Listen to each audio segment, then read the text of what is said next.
Hi lovelies, welcome to mini blog along with exam series part 1. ಕ್ಲಾಸಿಗೆ ಬಂದು ತಿಂಡಿ ಮಾಡಿದೆ. ಇದಾದಮೇಲೆ ಮ್ಯಾಮ್ ಬಂದು ಗೆಜ್ಜೆ ಪೂಜೆಗೆಲ್ಲ ರೆಡಿ ಮಾಡ್ಕೊಳ್ತಾ ಇದ್ದಾರೆ. ಓ ಮರ್ತೋದೆ, ಇವತ್ತು ನನ್ನ ಗೆಜ್ಜೆ ಪೂಜೆ. ಒಬ್ಬ ಭರತನಾಟ್ಯಂ ಡ್ಯಾನ್ಸರ್ ಇಲ್ಲ ಎನಿ ಕ್ಲಾಸಿಕಲ್ ಡ್ಯಾನ್ಸರ್ ಲೈಫಲ್ಲಿ ಗೆಜ್ಜೆ ಪೂಜೆ ಒಂದು ಇಂಪಾರ್ಟೆಂಟ್ ಅಧ್ಯಾಯ. ಗುರುದಕ್ಷಿಣೆಯೊಂದಿಗೆ ಪೂಜೆಯನ್ನು ಶುರು ಮಾಡುತ್ತೇವೆ.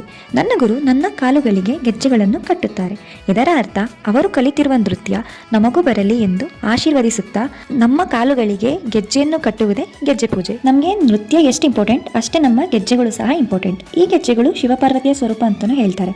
ಇದಾದಮೇಲೆ ಕೊನೆಯದಾಗಿ ಮ್ಯಾಮ್ ನಮಗೆ ಗೆಜ್ಜೆಗಳೆಂದರೇನು, ಇದರ ಇಂಪಾರ್ಟೆನ್ಸ್ ಏನು, ನಾವು ಹೇಗೆ ರೆಸ್ಪೆಕ್ಟ್ ಕೊಡಬೇಕು, ಹಾಗೂ ಎಷ್ಟು ಪ್ರೀತಿಸಬೇಕು ಅಂತ ತಿಳಿಸ್ಕೊಡ್ತಾರೆ. ಇದಾದಮೇಲೆ ಮ್ಯಾಮ್ ನಮಗೆಲ್ಲ ಟೆಸ್ಟ್ ಕೊಟ್ಟರು. ಟೆಸ್ಟ್ ಬರೆದಾದ್ಮೇಲೆ ಸ್ವಲ್ಪ ಡಿಸ್ಕಷನ್ ಮಾಡಿದ್ವಿ. ಆಮೇಲೆ ಮ್ಯಾಮ್ ಎಕ್ಸಾಮ್ ಬರೋ ಇಂಪಾರ್ಟೆಂಟ್ ನೋಟ್ಸ್ ಬರ್ಸಿದ್ರು, ಬರೆದೆ. ಸೊ ಗೈಸ್, ಇದೇ ನನ್ನ ಇವತ್ತಿನ ಎಕ್ಸಾಮ್ ಸೀರೀಸ್ ಆಗಿತ್ತು. Meet you in the next vlog. Bye.